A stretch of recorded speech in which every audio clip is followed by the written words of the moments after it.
كل سنة وانتوا طيبين، وكل مانجا وانتوا طيبين. يلا بينا نخزن مانجة رمضان. الحقيقة بتبقى جميلة جدا جدا في الكنافة والعصاير وكل حاجة. مانجا نعومي ومانجا زبدة. انا متعودة دايما اخزن مانجا نعومي على مانجا زبدة، بس بتبقى مانجة النعومي اقل شوية، يعني التلت والتلتين. اولا النعومي بتديني كمية وبتديني تقل العصير، اما الزبدة بتديني ريحة وطعم، وبتبقى مسكرة كده وجميلة. كمان الزبدة الاسماعيلاوي بتبقى رهيبة جدا يا جماعة في العصير، بتبقى ما فيهاش شعر خالص، بتبقى مسكرة وريحتها جميلة ولونها رهيب جدا، اللون الاورنج الجميل ده. انا طبعا بقطعها بالطريقة دي، بس انا الحقيقة حبيت اوفر عليكم الفيديو، ما جبتش طريقة التقطيع كلها.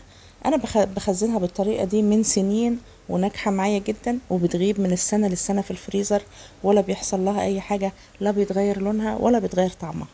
ممكن تقطعيها مكعبات تبقى سهلة عليكي، بس انا الحقيقة بحب الطريقة التانية، ان انا بقطع المانجاية نصين وبفرغها بالمعلقة، وكمان انضف البذرة بالسكينة.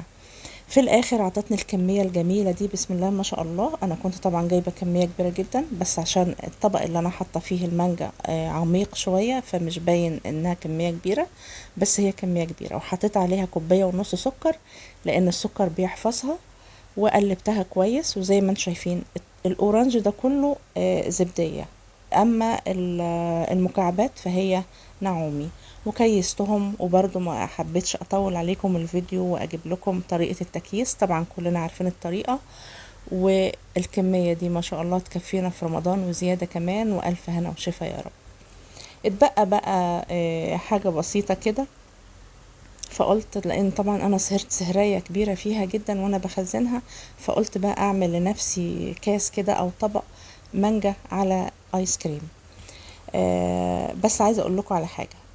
المانجا الزبدة مع الايس كريم احلى كتير جدا جدا من المانجا النعومي مع الايس كريم. يعني اللي عايز ياكل مانجا وايس كريم، اولا طعمها بيبقى حلو جدا جدا، بس مع المانجا الزبدة او العويس او الحاجات دي، الحاجات اللي هي ليها ريحة وتشدك قوي دي، يعني زبدة، عويس، او الاصناف اللي احنا عارفينها. لكن النعومي الحقيقة ما بتبقاش مسكرة قوي، او ملهاش ريحة قوي، بس مع الايس كريم بتبقى الزبدة احلى. ايه رأيكم بقى في طريقة التقديم دي وطريقة الكاس دي؟ فانا بعد ما خلصت الشغل كله رحت واكله الكاس ده. وكل سنة وانتوا طيبين. يلا قومي ما تكسليش بقى، قومي اعملي لك شوية مانجا رمضان، وكل سنة وانتوا بألف خير يا رب. مع